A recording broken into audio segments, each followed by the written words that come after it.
Actually, my father came from north of Constantinople, never told me what the town was. My mother was from the western side of Turkey, in Turkey, of course, and my mother was born in a town called Balıkesir. That's all I know. How long have they lived in these towns? I don't really know, but it must have been for years. I don't think they migrated there. I think that that's where they started. Their surnames were, of course, my father was Constantinides, and my mother's was Castellotto. Don't ask me to spell it.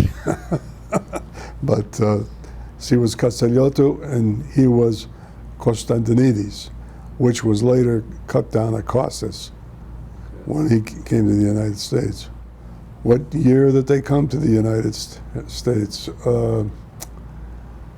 I don't remember now. I think, of course, my father was, it must have been, he was 16 years old when he got here. He must have been 16 years old.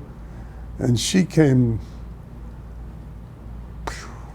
probably in the middle 20s somewheres, maybe 25. Because they got married, I think they got married in about 28 or something like that. So she was here for a while. Didn't you say your father was born in 1900? Yes. So he came about 1916 or something? Yes. So do you know where they came into the United States at? Ellis Island? Ellis Island, yeah. My mother's uncle was here, and that's how she came over. He was a Greek entertainer. She was born in '05. So she was about 20 or so. She must have been in her early 20s, in there 23, something like that. How much education my father and mother had. My mother's education, whatever it was in Turkey. I wouldn't have the slightest idea. My father's education was night school at Hartford Public, I guess, is where it was at the time, in Hartford. But I don't know how much education he got, but you know, his English was very good, and he spoke without an accent. My mother came over. Her uncle was an entertainer, so they needed some kind of a, pardon my expression, gimmick to get her here. So they brought her over as an entertainer. She had a fine voice, and actually made a record. My father's skills were. He was a baker in Turkey, his father was, and he came over and actually worked in New York at the Plaza Hotel in the kitchen. Then, of course, he came to Hartford and night school and met some other Greeks, and they got together, formed a business, which later broke up, and one stayed in with the business, and he started what was now called Omar. It was called Aroma at the time. The coffee company.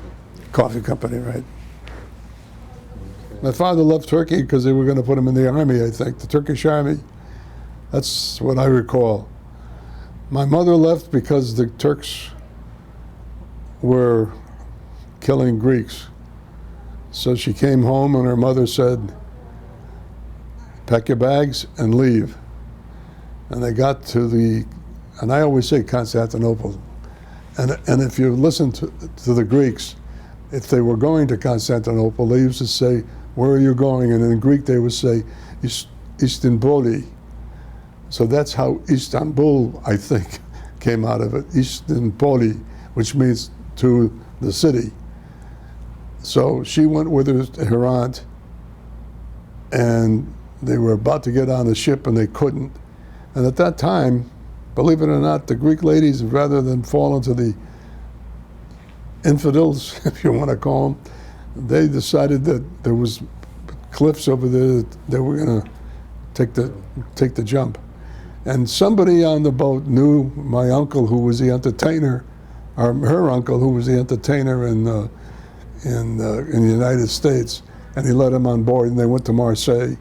And then from Marseille, my mother immigrated here, and then later on Sophia came. Well, all I heard was stories that were gruesome.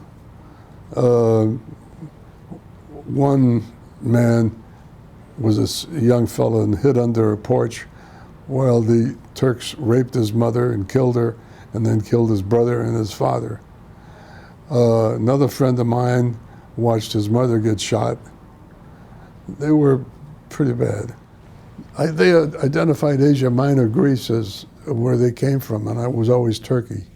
Okay. We always would kid each other, because they always would call me a Turk, you know, and I would say, yeah, and in Greek, I would say they were blue bloods, and in Greek it's uraniemati. In other words, urano is the sky, and blue, and blood, of course, is emati. So this is how I would combat them. But I was having dinner with the Archbishop once down at the beach, and he had a bishop with him, and the bishop didn't have a collar. He was from Constantinople, and I said, when he left the room, I said, Your Eminence, so how come he doesn't have a collar? He says, if you wear a collar in Constantinople, he says, you'll find your throat will be cut. They'll kill you. I mean, it's not as nice as everybody makes it sound. As far as seeking other Greeks from Asia Minor, first of all, there weren't many, I don't think, but there were a sufficient amount. Well, my father had an uncle that was here. He was a baker, and we were friendly with that family, and then from there you would meet other people that were from other parts of Greece, and this is how the friendships started, I imagine. All I do is tell you now what I heard from stories that I've been told. It passed on to me as what you've been hearing. Okay. I mean, and I would just sit silently and listen to their stories as they told them to each other, and as they expressed certain things, and then I might pipe in a question, and they either tell me to keep quiet or continue speaking. But that's how I learned. My children don't know this background. They may have heard parts of it, but you know, they've never had an occasion to sit down and say something. Once I started speaking to somebody about it, they said you should put it on paper because it should be known as to how and what happened. I think that you see, the Turks came into their town, and my aunt Sophia, her father was a mayor of the town, and so they would come into a home and say, "You go upstairs, we're going to live downstairs," and that was it. Now, I don't know if they massacred people like this, what's happening now in Africa, but they did kill a lot of Greeks, and especially Armenians. From what I understand, they used to take the Armenians, stick them in the church, and burn the church. They were barbaric. And as a matter of fact, my brother was in the army, and he had a friend in New Britain that would take him back to wherever he was going. No, it wasn't the army. He was at the University of New Hampshire. And one day he said to my father, "My friend the Turk is going to pick me up." And my father said to him, now this is, God, 1950, this is a long time. And he said to him, "You have no friends that are Turks." So he was still remembering what happened, because his parents and my other grandparents, they got massacred. Embarrassment for being exiled, I don't think they even knew what the word meant. Okay. I just as I am, and they were, I'm proud to be Greek. I don't care. Wherever I went, the first thing they knew was Greek. Half the time it was called Greek. And anybody that, you know, didn't do it that way, I looked down on them. I mean, I'm sorry. That's how ethnic I am. Whenever they wanted to say something we wouldn't understand, man, they went into Turkish. And I, you know, it wasn't often, but if they didn't want us to understand what was going on, they would say something in Turkish. One time, my mother wanted to get rid of me because I was being a pain in the neck. And she said something in Turkish, and she said, "Go down." So we lived on the second floor on Newbury Street, and my aunt lived on the first. She said, "Go down and ask for this." And it was something called alagudaram, right? So I went down, I said to my aunt, "Mom wants alagudaram." "All right," but then she said, "Okay, must sit down and wait." I waited for an hour. I said, what the heck's going on, Sophia? I never called her aunt. I always called her by her. Sophia, what's going on? What, wait. And finally, I must have realized what was going on, and I just said, heck with it. And I went upstairs. But, you know, they did have conversations. When they just wanted to say something that we shouldn't know or understand. I don't know, they just kind of said, well, we're in the United States, thank God it's behind us.